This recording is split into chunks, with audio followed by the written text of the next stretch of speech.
Fascist Sheikh হাসিনার যে নির্দেশ, সেই নির্দেশ পালন করে তিনি জাজমেন্ট দিয়েছেন। আপনাদের রুলস, অ্যাপেলেট ডিভিশনের রুলস 10, 1 and 2 ভায়োলেট করেছে। আইনের দৃষ্টিতে কোনো জাজমেন্ট হয় নাই।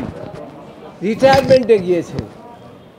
রিটায়ারমেন্টে যাওয়ার পরে কোনো জাজের ও তার থাকে না। সাবেক প্রধান বিচারপতি খায়রুল হক বর্তমানে গ্রেপ্তার এবং বর্তমানে জেল হাজতে আছে।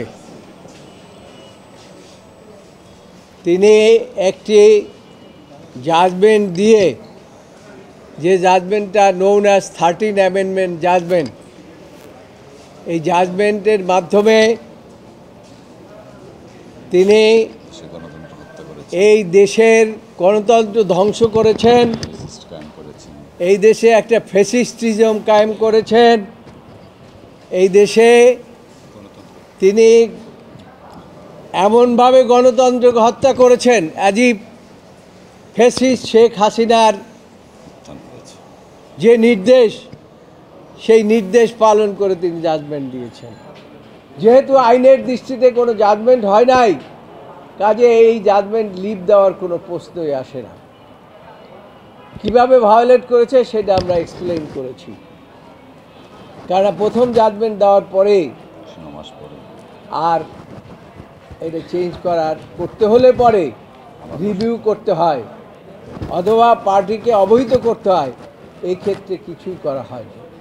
তারপরে সেকেন্ড কথা বলেছি যে এই জাজমেন্টের পরেই অ্যামেন্ডমেন্ট হয়ে গেছে সংবিধান, সেটাও বেআইনি। প্রাথমিক জাজমেন্টের পরে সংবিধান অ্যামেন্ডমেন্ট হয়ে গেছে, এটাও বেআইনি। সেটার উপরে 15th অ্যামেন্ডমেন্ট, সেটা চ্যালেঞ্জ হয়েছে, এটা রুল কুদ্দুস কাজলও বলেছে, আমরাও বলেছি। থার্ড কথা বলেছি, জনাব খায়রুল হক 17ই মে রিটায়ারমেন্টে গিয়েছে। রিটায়ারমেন্টে যাওয়ার পরে কোনো জাজের ও তার থাকে না, শপথ থাকে না, অর্থাৎ 17ই মে তার শপথ চলে গিয়েছে।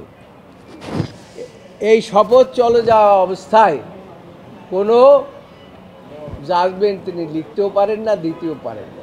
If he write and sign the judgement, that is not the judgement in the eye of law.